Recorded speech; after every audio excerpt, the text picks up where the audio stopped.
Ele é apontado como um grande médium da atualidade. Eu vou conversar com Divaldo Franco. Venha!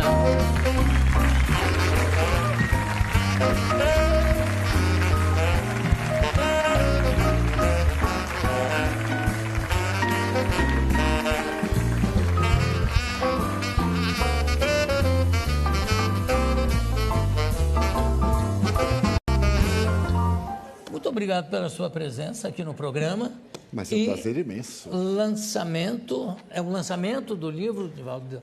Sim. Ana Landi. Agora explica um pouco para a gente, esse livro foi psicografado, por acaso? Não, é jornalista. É um livro biográfico. Ela passa uma temporada conosco, procurou acompanhar as nossas atividades sociais, também as atividades mediúnicas. Editora Bela, perdão. Exatamente. Depois, ela elaborou o livro, publicamos no ano passado, ela publicou aqui na Saraiva, demos autógrafos. Sim. E agora temos o prazer de estar com você. Imagina, o prazer aqui. Um grande prazer. É todo meu. Quando é que você começou a sentir essas manifestações de espíritos, vamos chamar de espíritos por falta de encontrar um nome mais apropriado, não é? Manifestação ou espírito, enfim. Quando é que começaram a se manifestar através de você? Quando eu contava 4 anos, nossa família muito católica, no interior da Bahia, em Feira de Santana, eu estava brincando na sala e se adentrou uma senhora estranha e me disse: chama Ana, que é minha mãe. Eu achei natural, chamei minha mãe, que estava na cozinha, e quando ela veio, eu digo: tem aqui uma senhora que lhe quer falar. E minha mãe, não percebendo o caso, me reclamou, pensou que era uma brincadeira, me puxou a orelha, que naquele tempo podia, né? Agora não pode mais, e se voltou para a cozinha. Então a senhora disse: Di, que é meu nome de família, chame Ana, diga que é Maria Senhoria, eu sou sua avó. Mas eu não entendia nada disso aos 4 anos. Meus avós, todos 4, já haviam morrido, eu não sabia. Eu voltei a chamar minha mãe. Quando ela veio, eu digo: olha, a mulher está dizendo que é Maria Senhorinha e quer falar com a senhora. Minha mãe teve um choque, porque ela nunca havia falado o nome de sua própria mãe. Quando ela nasceu, a mãe morreu de infecção puerperal e ela foi atendida por uma irmã mais velha. Ela ficou assustada: mas como você sabe isso? Eu digo: a senhora está aqui. Mas ela não havia. Então me pegou e levou à casa da minha tia e disse: esse menino enlouqueceu. Ele está dizendo que mamãe está lá. Minha tia então perguntou como é que era ela. Eu lembro vagamente. A saia arrastava, tinha algo na cintura e chamou minha atenção qualquer coisa que tinha aqui. Quando eu descrevi, minha tia disse: olha, é mamãe, porque esse é um camafeu que eu coloquei no seu cadáver. Então, procure saber o que é que ela quer. E as duas ficaram com medo, me deixaram Procure saber o que é que ela... Vai lá. Vai lá. Jogaram o pobre do órfão. E então, eu não me lembro o que aconteceu. Aconteceu um fenômeno psíquico qualquer, eu perdi a consciência. A partir daí, João, eu me tornei uma criança mais ou menos especial. E meu pai era muito severo. Muito especial, mais ou menos. E aí? Porque eu via coisas que os outros não viam. Via crianças, especialmente o indígena brasileiro, que dizia chamar-se Jaguaraçu. E nós brincávamos muito, e eu tinha a impressão que era uma criança como outra qualquer.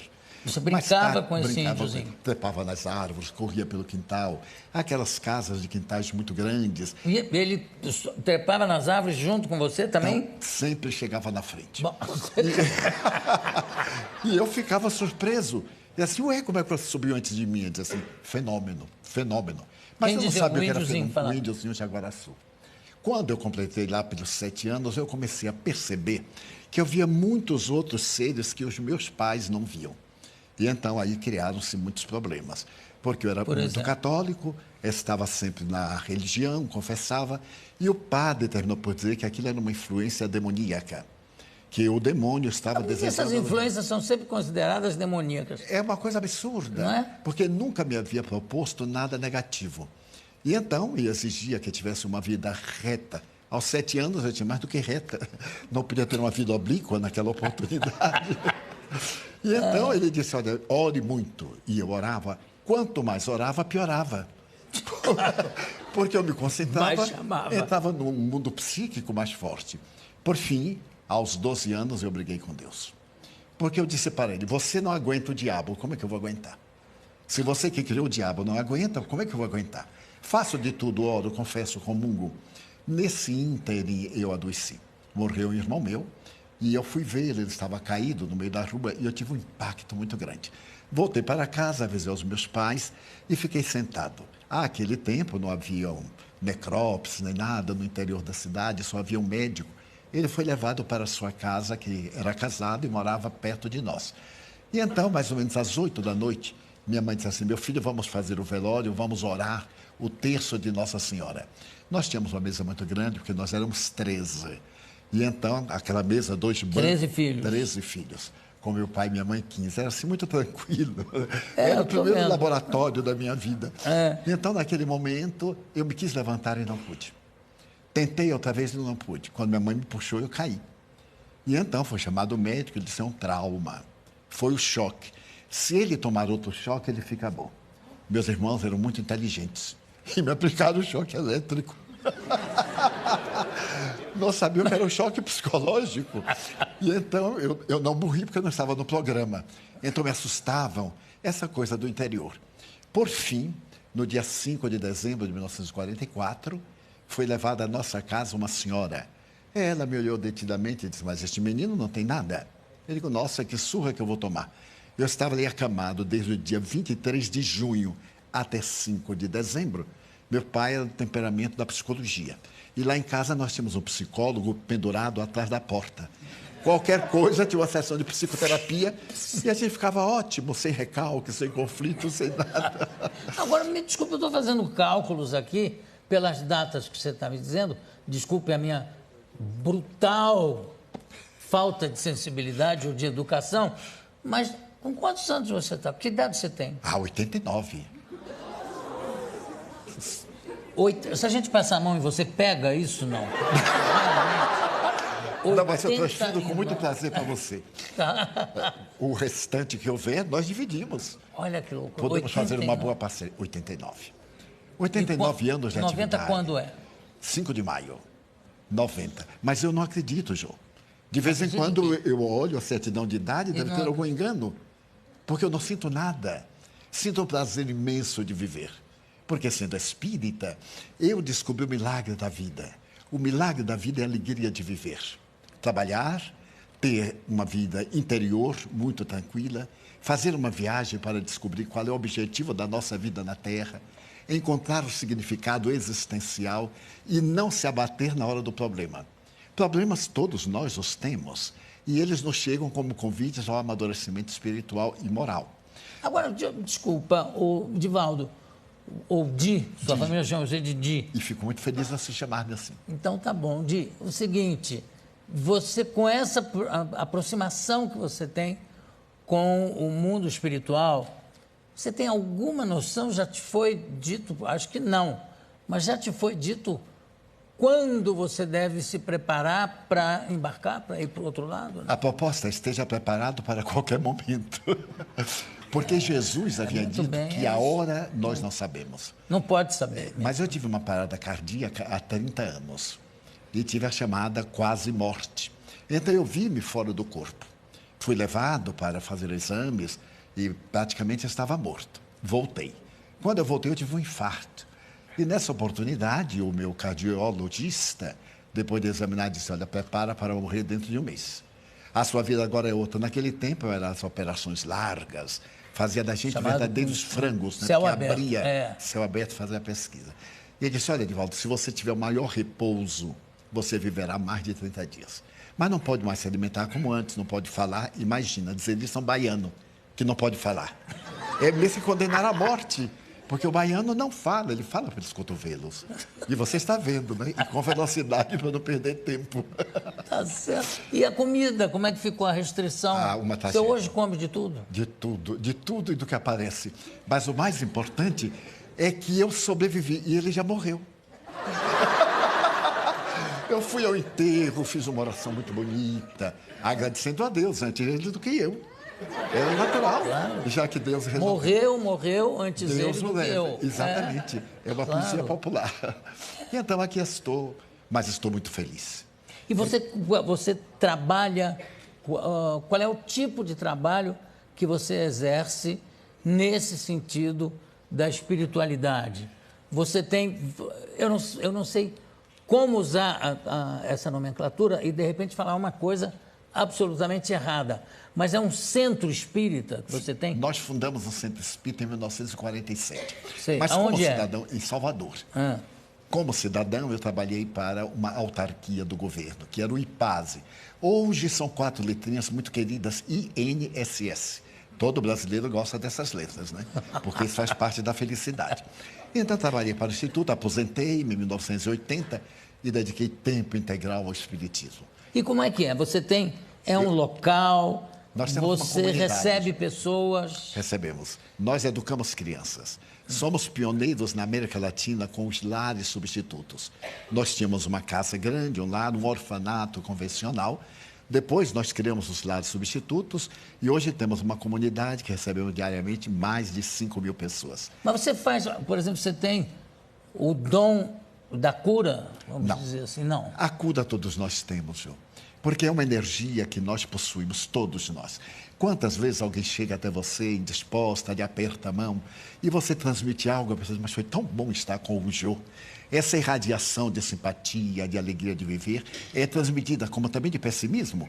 Uma pessoa chega, lhe aperta a mão e lhe transmite uma dor de cabeça. Então, nós intercambiamos. A atividade das curas para nós espíritas é muito relativa à verdadeira cura interior. Porque não adianta curar-se de um mal de fora e, em próximo período, adquirir outro mal. Agora, como é que você faz de... Eu estou vendo que o seu trabalho é impressionante, inclusive, no sentido de acolher qualquer pessoa, não importa qual é o credo, enfim. Mas a gente sabe e sente que tem muito picareta nessa área, não é? Como é que você faz para combater isso? Você dá palestras... Você explica alguma coisa? Como é que você faz? Que eu acho que é um dever até. Já proferi mais de 13.000 conferências. Em 70 países, mais de 2.500 cidades. Demonstrando o falso do verdadeiro. Não é o indivíduo dizer que ele é portador do dom da mediunidade, ou que ele cura, faz isso, porque são falsários. Esses indivíduos enganam a boa-fé. O povo é muito fácil de manipular. E quando o indivíduo se apresenta com títulos de aparência grandiosa, principalmente misteriosas, sobrenatural, do fantástico, então há um mito em torno do indivíduo. E as pessoas deixam-se iludir. Graças aos ingênuos é que tem os exploradores. Claro, uma coisa não existe sem a outra. Nós procuramos demonstrar que a verdadeira cura é interior. Se eu me melhoro, eu não reflito qualquer enfermidade. Como diz a Organização Mundial de Saúde, não existem doenças, existem doentes. Pessoas predispostas às enfermidades. A função do Espiritismo é guiar o indivíduo numa ética de sabedoria, torná-lo melhor, fazê-lo cidadão, fazer o indivíduo comum no meio de todos, porém diferente na conduta. Certo. Nós vemos hoje a crise mundial. Não existe crise mundial, existe crise do indivíduo. Indivíduos vazios que perderam os objetivos essenciais. E esse indivíduo vazio, ele se comunica com outro e cria esse estado mórbido do pessimismo que todos estamos vivendo. Eu vou pedir para mostrar um filme que tem aqui. Não sei, acho que é um documentário que a produção, eu não vi. A produção me disse que é uma coisa espetacular, que é muito bom. Então eu queria compartilhar com a plateia, com o pessoal de casa também. Virem, solta para a gente ver, por favor. Favela do Pau da Lima, Salvador, Bahia. Em meio ao abandono da periferia, um oásis construído ao longo de 63 anos. Um portão azul dá acesso à escola e comida a 3.500 crianças pobres e atendimento médico a 2.500 adultos, todos os dias, tudo de graça. 400 voluntários atendem à convocação do fundador. Uma verdadeira cidade com ruas, casas, biblioteca, hospital, padaria, que ele planejou e ajudou a construir. Que loucura isso! São quantas pessoas?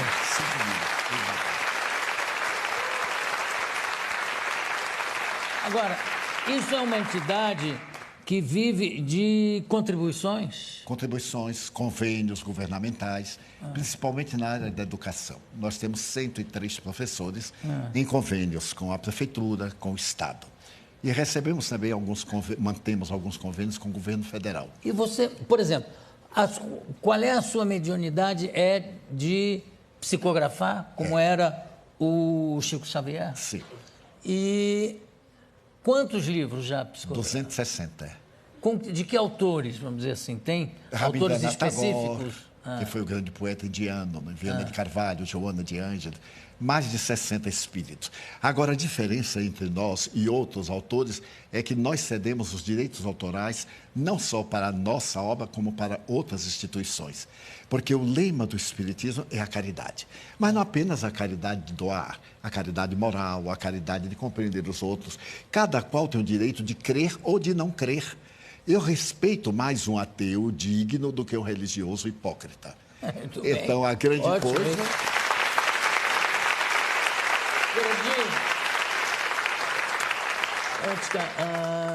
Antes que eu me esqueça, há muitos anos eu entrevistei o Chico Xavier, acho que ainda no Jô Soares 11h30. E, de repente, teve uma coisa engraçada que ele relatou uma viagem que ele estava fazendo e o avião começou a sacudir, não sei o quê, e ele teve medo de morrer. E alguém que estava com ele disse assim, ué, mas você está com medo de morrer? Eu disse, não, eu não tenho nenhum medo de morrer, mas não quero morrer agora. Sabe, não precisa ser tão imediato esse meu encontro, sabe, pode ser postergado. E, graças a Deus, o avião seguiu viagem e tal. Você tem medo desse encontro? Não, não tenho. Já me acostumei. A essa altura do campeonato, eu sou preparado para tudo. Porque já viajei muito de carroça, de avião e de navio, tudo que existe. Então, já estou acho que você provavelmente vai morrer de gasto, porque quando chegar nos 100 e poucos...